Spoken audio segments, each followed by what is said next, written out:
Hello, what's up? This is public service muna tayo today. So, nanakawan ng recently lang yung mga kaibigan ko ng mga smartphones.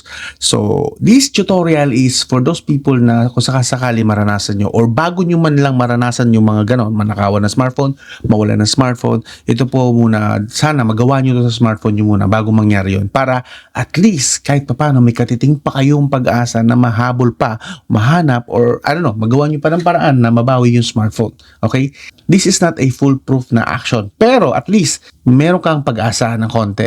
Okay? I'm aware na pag ninakaw na yung smartphone, pwede na lang ipa-reformat, so on and so forth. Pero bago nila magawa yun, uubos muna sila ng oras para tumakbo at itago yung phone and then magpalamig muna, then saka ipapa-reformat yung phone.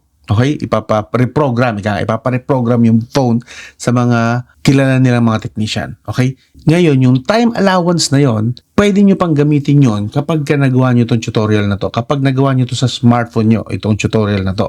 So, what is this? So, i-activate nyo po rito yung Google Find Hub sa smartphone nyo. Okay? This app, yan. This Google Find app na to. Dati Google Find lang ito, ngayon Google Find Hub na siya. Google's Find Hub. Yan. Okay? So, i-activate nyo to, pero hindi lang basta i-activate. Meron pa kayong mga extra steps na pwedeng gawin para lalong mahirapan ang mga magnanakaw, mga hablot ng smartphone na magamit agad yung smartphone nyo or ma-disable ang smartphone nyo para hindi nyo na agad makontak. Okay? Na, kung interesado kayo, umpisa na natin. So, unang-una sa lahat, i-install nyo yung Google's Find Hub. Okay? So, install natin. Ayan, di pa siya naka-install dito. This is an Infinix smartphone nga pala. So, applicable po itong tutorial na to. Mas madali itong sundan kung ang gamit nyo ngayon ay Infinix, Itel, and Tecno since pareho lang naman po sila ng settings. Okay? Infinix, Itel, Tecno, applicable to. Okay? Sa ibang smartphone, medyo may konting ibang steps kasi iba yung pinaglalagyan nila ng mga settings na ituturo ko rito. So, baka maligaw lang kayo. Siguro gawan ko rin ng hiwalay na video para naman sa mga HyperOS user. Okay? Sa Poco and Xiaomi. This video ay para sa mga Transsion users or Infinix, Tecno, Itel. Okay? So, install natin Google Find Hub. Kung hindi pa naka-install ngayon sa smartphone nyo, i-install nyo muna. Okay? Once na-install na yan, okay, i-activate nyo yan. Okay? So, yun. Sa scenario na to, makikita nyo, lalabas yung email na nakalagin sa smartphone nyo. I assume merong email sa smartphone nyo kasi usually, yun naman talaga dapat. Mayroong kayong inilalagin sa smartphone nyo. So, by the time na ginagamit nyo ngayon na smartphone nyo, kung ngayon, ginagamit nyo ang smartphone nyo, I'm sure may email dyan. So, yung email na yan, wag nyong kakalimutan yung password. Kasi useless ang gagawin natin ito kung wala yung password yan. Hindi nyo matandaan yung password ng email nyo yan. Why? Kasi kapag dinakaw ang smartphone nyo, okay? Kapag dinakaw ang smartphone nyo, kailangan yung ilagin yung email na yan sa ibang device. So, manghihiram kayo. Kaibigan, kamag-anak, sa pulis, kung mapapakiusapan yung mga pulis na pinakamalapit na presinto, kung pwede kayo makilagin muna para ma-block nyo or makontrol nyo muna yung smartphone nyo after manakaw. Again, useful lang po ito kapag kakakanakaw lang ng smartphone nyo at may time pa kayo na magsumbong sa pulis. Okay? Pwede nyo pang habulin kahit pa paano. Okay, wag nyo pang habulin yung magnanakaw. Wag yun. Delikado yun. I wouldn't recommend that. That will put you at risk. Okay? So, what you should do, punta kayo agad sa pinakamalapit na presinto and gawin nyo to. Okay? Okay. So, importante na tandaan nyo lagi yung email nyo and then yung password kasi kailangan nyo mag-login. Okay? It would be better kung meron kayong second device na naiwan nyo sa bahay. Yes, yung backup phone. Kung meron kayong backup phone na pang OTP nyo lang sana or something, may backup phone kayo na nandun nakalagin yung same Gmail. Even better, mas okay yun. May second phone kayo, backup phone na same email nandun nakalagin. Mas madali itong magagawa.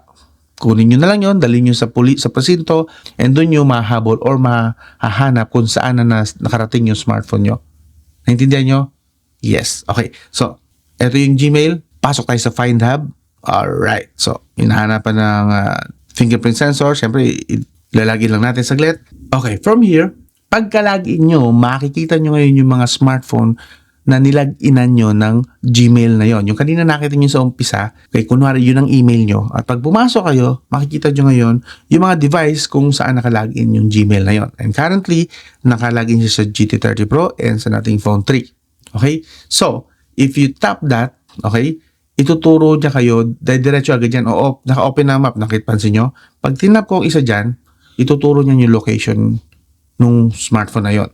So, testing, pero i-blur ko na lang yung maps ko kasi baka malaman nyo yung location ko. Okay? Tatap ko lang to. Kunwari, itong nating phone 3.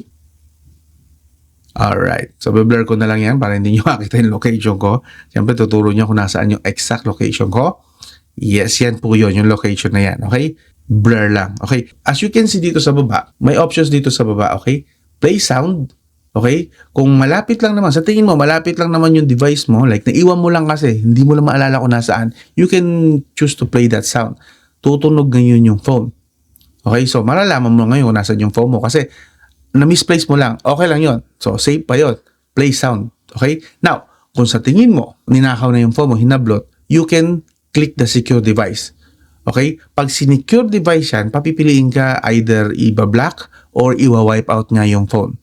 So, decision nyo po yan. Kung sa tingin mo, hindi mo na mababawi yung phone or okay lang sa'yo, okay lang na hindi mo na mabawi yung phone, tanggap mo na, ayaw mo nang palakihin or habulin yung phone, i-wipe out mo na lang. So, pipiliin ka po niya sa secure device.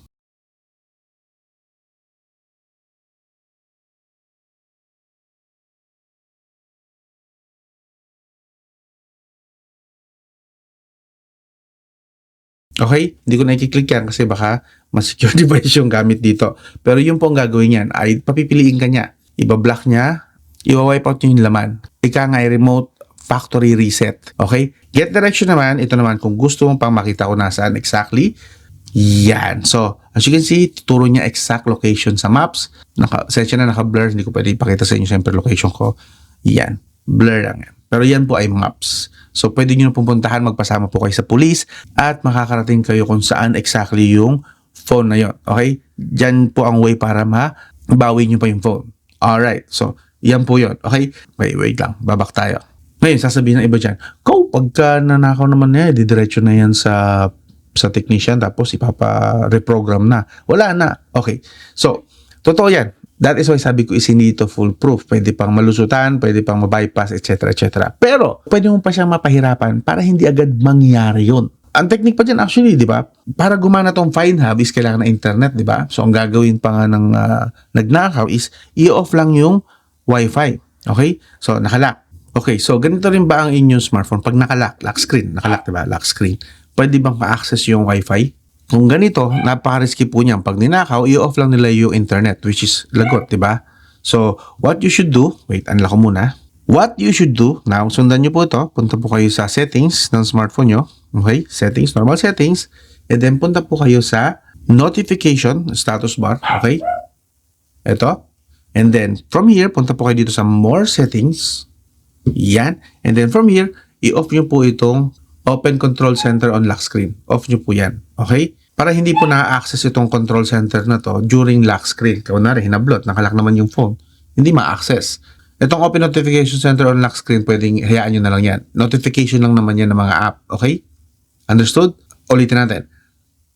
On, pag nakalock, pwedeng i-view. So, pwede siyang kontrolin. Okay? Now, pag naka-off, lock natin, on ulit, kahit anong swipe natin, hindi na yan magpapakita. Yung notification, yes, magpapakita yan. Yan lang, notification. Pero yung control center, wala na yan, hindi magpapakita. So that means, kapag ninakaw to, hinablot na magnanakaw yung inyong smartphone, hindi nila makokontrol yung wifi. Hindi nila ma-off. That means, wifi or data. Okay? Wifi man yan or data, hindi nila ma-off. Siyempre, pag nasa labas nga pala kayo, data. Okay? Hindi kayo nakapakit wifi. Data. Hindi nila ma-off yung data. See? Wala. Ayaw eh. Ayaw magpakita. Naka-lock screen. Ayaw magpakita ng mobile data. Notification lang. Now, iwanan natin yan. Naka-off na yan. Gawin nyo to sa smartphone nyo. I would recommend gawin nyo talaga to sa smartphone nyo. Okay? Ito pa ang idadagdag nyo na protection sa inyo naman. What if naman gustong i-turn off ng magnanakaw yung phone? Eh di, wala na rin access sa mobile data. Hindi na rin siya online. Offline na rin ng phone, di ba? Yes, may ganong sitwasyon. Pero alam niyo ba na pwede natin i-prevent din yun? Pag dinakaw ito, hindi niya kayang patayin kahit na ilong press niya ng pagkatagal-tagal, hindi mamamatay itong phone. So what you should do, punta po kayo ng settings again. This time, pupunta kayo sa password and security ulit. Baba tayo ng konti. Ayan, password and security. Para hindi mapatay ang smartphone kahit anong pilit, punta po kayo dito sa mobile anti-theft. Baba lang kayo ng konti, okay? Under password and security, pasok lang kayo dito sa mobile anti-theft and then ito turn on nyo po ito. power of verification. Hindi niya yan mata-turn off kahit anong long press niya dito or anong gawin niyang pindot. Hindi niya yan mata-turn off hanggat hindi niya nilalagay yung lock screen. Okay? So, hanggang malobat ito. So, kung ito ay full charge nung ninakaw, full charge yung smartphone nyo, ihintayin niya munang malobat yung phone bago mag-shutdown ito. And since hindi naman niya magagamit yung phone, hindi siya makakapag-games, hindi siya makakapag-open ng apps kasi nga nakalock yung phone. That means, meron kang 1 day to 2 days para hanapin pa yung phone. Mahanap yung phone gamit ang Google Find Hub. Okay? Meron pa yan actually. Kung titingnan nyo pa sa tatlong feature na nasa baba niya, unlock capture. Kapag pinilit niya ngayong i-unlock itong phone, pipicturean siya ng pipicturean ng smartphone. So, activate mo yan. Yes. Yes. And magsisynchronize na po yan sa Google Find Hub na in-install natin kanina. And then, sync to cloud. Naku, isisend niya pa yan sa cloud. Ito pa pinakamaganda dyan. Nailagin mo na yung Gmail mo sa ibang phone or may backup phone ka ngayon na hawak. So, papasok ngayon yung picture ng magnanakaw kasi pinipilit niyang i-unlock yung phone, pipicturean niya, mag-sync to cloud dyan. So, makikita mo na ngayon yung itsura ng magnanakaw. Pag tinurn on mo pa yan lalo, enable Find My Device, syempre. Enable natin yan. So, enable natin lahat yan. While, lahat yan. Allow. Permission required, i-allow natin to lahat. Allow all the time, Find My Device. See that? Tapos, ito-turn on mo pa to, send last location. Pinakita niyo na kung nasa yung location ng phone. Okay? Send last location, to-turn on mo pa yan. So, once na naka-setup na to, miya na to magpapadala ng ping, sending its last location kung nasaan na itong phone na to. Dagdagan pa natin, hindi lang yan. Back tayo. Theft alert. Okay? Open din natin yan. Kapag nag-charge kayo, nakikicharge kayo sa ibang mga lugar, so i-on mo lang ito, magre-ring siya kapag may nagtanggal ng charger habang nakikicharge ka sa ibang lugar. Although this one is medyo hassle kasi maingay ito kahit nasa bahay ka lang. Kung nasa bahay ka lang, i-off mo lang ito. Pero this is an option. Lalo na kung magka-camping ka, makikitulog ka sa ibang lugar or may conference ka, mag-i-stay ka sa malayong lugar. And yan, gusto mo lang na may ganitong extra feature para in case na inablot ang phone mo, earphones unplug or charging disconnected, nakikicharge ka, biglang may ibang humugot ng charger sa phone mo kasi nanakawin yung phone mo or something, we don't know. Well, magre-ring itong phone. So, ma-alarma ka, di ba? But this one, good lang ito pag lalabas ka, okay? But this is an option na available, okay? Yan po mangyayari just in case na i-disconnect siya or i-unplug sa katawan mo yung earphones naman. Titigil lang yung alarm or yung ring kapag i-unlock mo yung phone. Of course, ikaw may-ari, mabilis mo lang i-unlock yun. Alright? So, labas tayo. Off natin to kasi nasa bahay lang naman itong phone na to ngayon. Balik pa tayo. Dagdagan pa natin, isa pang security. Dito pa rin sa under ng password at security, pasok ka na ngayon sa Find Hub, yung in-install natin kanina. Yan. So, naka-on na. Make sure naka-on yan, ha? Now, meron tayong remote lock. Alright. I-activate mo to ngayon. Okay? Kasi, hindi mo magagawa yung wipe data at saka yung total lockdown ng phone kung naka-off ito. So, i-on natin yan. See? When remote lock is on, you can lock your screen remotely if your device is lost or stolen.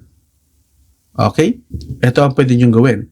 Enter device phone number, yung phone, yung SIM card na nakalagay doon, to lock its screen. No sign-in or Google account needed. Okay? Just in case lang. Ito para to, itong feature na to, itong use remote lock. Okay? Since nandun yung Gmail, maiintindihan na yun ng phone na nanakaw. Basta nandun nakalagin. Of course, nakalagin doon kasi nga ninakaw lang naman. Hindi mo naman nilag out. Okay? So, pakiturn on din po yan. So, that's it. Yun lang po. Ganun lang kasimple. Kapag ninakaw ang phone mo, hindi nila ma-access yung mobile data. Hindi rin nila masya-shutdown kahit na long press natin na matagal yan. See? You know? Oh, long press. Power up. Ayaw. Long press. Power off. Power off. Power off. Power off. Wala. Di ba? Kahit anong gawin mo dito, hindi yan mamamatay. That means, hihintayin na lang ng magnanakaw na malobat ito or sirain niya to para hindi siya habulin, para hindi siya ma-detect or ma-locate mo. That's it. So again, important reminder lang po ha. Kapag ninakaw po yung phone nyo, hinablot or something, huwag nyo pong confrontahin personally hanggat maaari. Okay? lalo na wala naman kayong kasama at nasa ibang lugar kayo. It would be best na i-report nyo po sa kinauukulan authorities like police, barangay, tanod, barangay hall, kung meron kayong makita, or mga traffic enforcement. Kung basta meron kayong nakitang authority na possible, na pwede pong pakiusapan na sila ang mag-confront dun sa magnanakaw. Wag po kayo personally. Okay? So, I hope naging informative ito. Again, itong tutorial na to, best ito sa mga naka-ITEL, Infinix, and Tecno since similar sila ng settings. So, yeah, this one is Infinix. Now, pwede nyo rin gayahin ito sa inyong mga devices kung ibang brand, pero hanapin nyo nga lang yung mga pinagsasabi ko. If not, gawan ko na lang ng video. Siguro yung up next is itong sa Poco naman or Xiaomi and Redmi since isa lang naman ang OS nila, Hyper OS lahat. So, yung next video para naman dito sa ganitong phone. Okay? So, yan. Again, this is Rain Manguera. I hope consider nyo mag-subscribe. Support nyo na lang sa channel. Subscribe lang. Hindi nyo kailangan gumastos or anything. Subscribe lang po. Sapat na po para sa channel na to. Okay? Now, konting promote natin dito sa phone na to. This is the Infinix GT30 Pro. Yes, and kita nyo naman, laspag na siya, gasgas na. And this one, gamit ito ng anak kong gamer. Yes, mahilig po siya mag-game. So this one is very reliable. Kung interesado kayo rito sa smartphone na to, bili na kayo. Iwan ko dito yung link sa, official link po yan sa Lazada and Shopee. Highly recommended. Hanggang ngayon po, gamit ang panganay ko and very reliable din so far. Laspag na nga rin. Kita nyo naman, oh. Gamit na gamit talaga yan. Hindi po yan sinabi lang na ginamit ko pero hindi naman halatang ginamit. This one, tama naman, gamit ng isang teenager. And again, this is the Infinix GT30 Pro. Yun lang. Para at least kahit paano meron tayong affiliate na kitain dito kahit paano. Okay, dito. Kung interesado lang naman kayo, kung naghahanap kayo ng reliable gaming phone, Infinix GT30 Pro. Yun lang. Or you can just subscribe. Big deal na rin sa akin yun. Tulong na rin yun. Support na rin yun sa channel. I'll talk to you again soon.